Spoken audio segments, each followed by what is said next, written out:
Kita ke informasi lain, saudara. Polisi menetapkan mahasiswa Universitas Indonesia Muhammad Hasya Atallah Syahputra yang tewas dalam kecelakaan lalu lintas sebagai tersangka. Dalam kecelakaan itu korban ditabrak mobil yang dikendarai purnawirawan polisi Eko Setiabudi Wahono. Si A ini korban ini. Polisi menilai korban kurang hati-hati mengendarai sepeda motor sehingga menyebabkan dirinya menjadi korban tunggal kecelakaan pada 6 Oktober 2022. Purnawirawan polisi yang kala itu membawa mobil dan menabrak almarhum tidak bersalah karena tidak merampas hak jalan korban yang datang dari arah berlawanan. Kasus ini telah dihentikan penyidikannya karena kadaluarsa, tidak cukup bukti, dan tersangka meninggal dunia. Dia berada di lajurnya, itu asnya ini. As tengah lainnya si Muhaddasan sendiri dalam mengendarai sepeda motor, dalam kelalaian mengendarai sepeda motor sehingga nyawanya dia hilang sendiri. Gitu.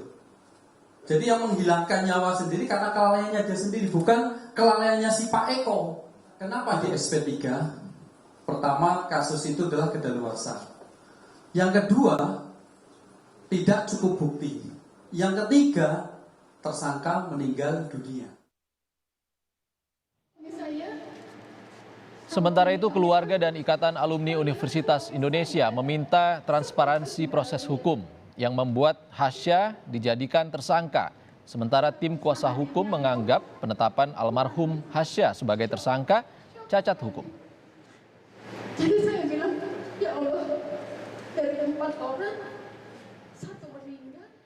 Kita akan berbincang dengan orang tua Muhammad Hasya Atallah Syahputra, mahasiswa Universitas Indonesia yang tewas diduga ditabrak pensiunan Polri dan ditetapkan sebagai tersangka. Selamat sore, Ibu Ira. Selamat sore, Pak. Bu Ira, jadi setelah mendengar kabar kalau almarhum ditetapkan sebagai tersangka, apa respons dari pihak keluarga? Ditetapkannya Hasya sebagai tersangka, buat kami itu adalah pukulan kedua buat kami sebagai orang tua dan keluarga. Pertama, anak kami sudah hilang nyawa, meninggal saat kejadian kecelakaan itu. Kedua, ditetapkannya anak kami sebagai tersangka itu adalah sebagai tikaman buat kami. Jadi setelah terduga pelaku itu menghilangkan nyawa anak saya dan dia menghilangkan nyawa kami sebagai orang tuanya. Bu Ira, dari pernyataan kepolisian menyatakan Hasya lah yang menabrakkan dirinya kepada mobil purnawirawan Polri. Seperti apa sebenarnya kronologi yang diketahui oleh pihak keluarga? Kalau kita bicara kronologi, saya lebih prefer berbicara dengan lawyer saya. Karena di sini ada berbagai macam versi, cuman kami mengeluarkan dengan lawyer kami satu versi. Sebaiknya nanti kita bicara dengan lawyer kami, gitu loh. Gimana, Pak? Oke, Bu Ira, sejauh ini upaya hukum yang dilakukan oleh pihak keluarga untuk mencari keadilan untuk Hasya seperti apa? Pertama memang kami sebagai orang di gurun pasir yang kekurangan air lah ya.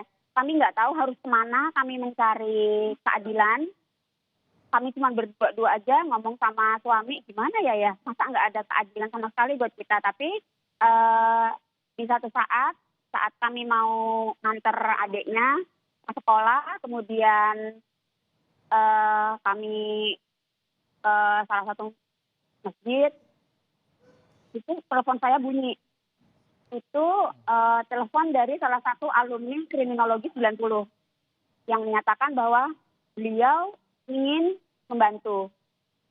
Saat itu juga kami ketemu dan mulai dari situ terbukalah jalan kami untuk bertemu dengan lawyer-lawyer dari Iluni Hukum UI. Mulai dari situ kami digandeng dengan lawyer dari Iluni Hukum UI. Kemudian semua proses hukumnya kami serahkan kepada Iluni Hukum UI. Sampai dengan saat ini Hasya ditetapkan sebagai tersangka. Bu Ira, pada saat kejadian kecelakaan kalau saya tidak salah di Jagakarsa, Iya, Pak. ada upaya komunikasi yang dilakukan oleh penabrak pensiunan Polri itu atau pada saat pemakaman Hasya, apakah ada komunikasi yang dilakukan oleh pensiunan Polri itu? Sejauh ini nggak ada ya, untuk komunikasi yang berarti nggak ada. Tidak ada sama sekali? Nggak ada. Pada saat kecelakaan apakah ada upaya dari pensiunan Polri yang menabrak untuk membawa Hasya ke rumah sakit terdekat saat itu? Karena saya hanya mendengar dan saya sampai di rumah sakit Andika untuk melihat Hasya apakah masih hidup, apa sudah meninggal, dan ternyata sudah meninggal. Kami hanya mendengar, Pak. Ya, kami hanya mendengar. Jadi kami tidak menyaksikan apakah diduga pelaku ini ingin menolong apa enggak. Nah, kabar yang kami dengar di TKP bahwa terduga pelaku tidak ingin membantu, bukan tidak ingin membantu, mungkin dia tidak mau membawa dengan mobilnya.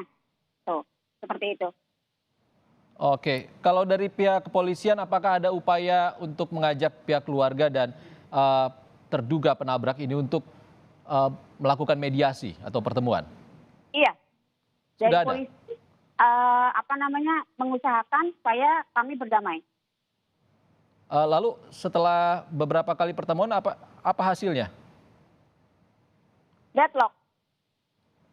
Oke, permintaan keluarga dan juga terduga penabrak ini tidak bertemu artinya, seperti itu, Bu? Iya. Kami yang tidak ingin bertemu. Dari kepolisian sih bilang, itu Bapak mau bertemu enggak? Saya enggak. Saya bilang saya mau bertemu tapi di pengadilan. Oke, sejauh ini proses hukum yang dilakukan oleh pihak keluarga dapat respons apa? Balik lagi ya Pak, saya keluarga yang kurang mengerti hukum. Makanya saya bilang, kalau sudah menanyakan proses, sebaiknya berbicaralah dengan lawyer kami. Kami nggak ngerti tentang proses hukum itu. Oke, saat ini kan setelah ditetapkan sebagai tersangka, Hasya juga penyidikannya dihentikan di SP3 oleh pihak kepolisian. Lalu rencana ke depannya apa dari pihak keluarga, Bu Ira? Rencana kami ya, terlepas dari tim kuasa hukum kami, karena kami sudah bilang, kami sudah menyampaikan bahwa kami tidak mengerti tentang hukum. Untuk proses hukum murni kami serahkan kepada lawyer kami. Kami hanya tinggal menunggu update dari mereka. Kalau untuk dari kami sendiri, dari kami keluarga, dari kami orang tua, kami akan berjuang sampai titik darah penghabisan kami. Diduga pelaku itu mendapatkan hukuman yang setimpal karena sudah menghilangkan nyawa anak kami. Oke, Bu Ira, penetapan tersangka Hasya, salah satu alasan dari pihak kepolisian adalah kelalaiannya dalam mengendarai sepeda motor saat itu di wilayah Srengseng Sawah, Jagakarsa, karena menghindari genangan air. Lalu terjadilah kecelakaan yang menyebabkan korban tunggal Hasya saat itu dan ditetapkan Hasya lalai saat itu dalam mengendarai kendaraannya. Kalau dari pihak keluarga, apa cerita kronologi yang menjadi cerita yang paling diyakini oleh Bu Ira? Kalau saya, apapun itu, maksudnya ada beberapa macam versi ya kronologi ini, makanya saya bilang silakan hubungi lawyer kami, bagaimana lawyer kami mengeluarkan versi menurut kami, menurut lawyer kami, menurut saksi. Cuman menurut saya, yang perlu saya garis bawahi, dan ini adalah yang saya tuntut. Baik. Anak saya pakai sepeda motor. Sepeda motor itu rodanya 2, ya. Kalau roda 2, kalau nggak jatuh ke kanan, jatuh ke kiri. Ya. 1, siapa yang mau jatuh? 2, siapa yang mau dilindas? Nggak akan ada orang yang mau. Kalau kita jatuh ke kanan seperti Hasya yang sekarang dan dibilang mengambil jalannya terduga pelaku, apakah Hasya mau jatuh ke situ? 2, alternatif opsi 2, jika dia jatuh ke kiri dan dia dibilang mengambil jalur orang yang di belakangnya, bisa aja kalau misalnya dia jatuh ke kiri, dia dilindas dari mobil yang di belakangnya kan. Baik. Apa juga salah juga? Di mana keadilan? Itu yang kami tuntut. Baik, Sepeda motor ada 2. kita harap ada proses hukum yang bisa memberikan keadilan untuk semuanya. Terima kasih Ibu Ira, orang tua almarhum Hasya sudah berbagi di Kompas Petang.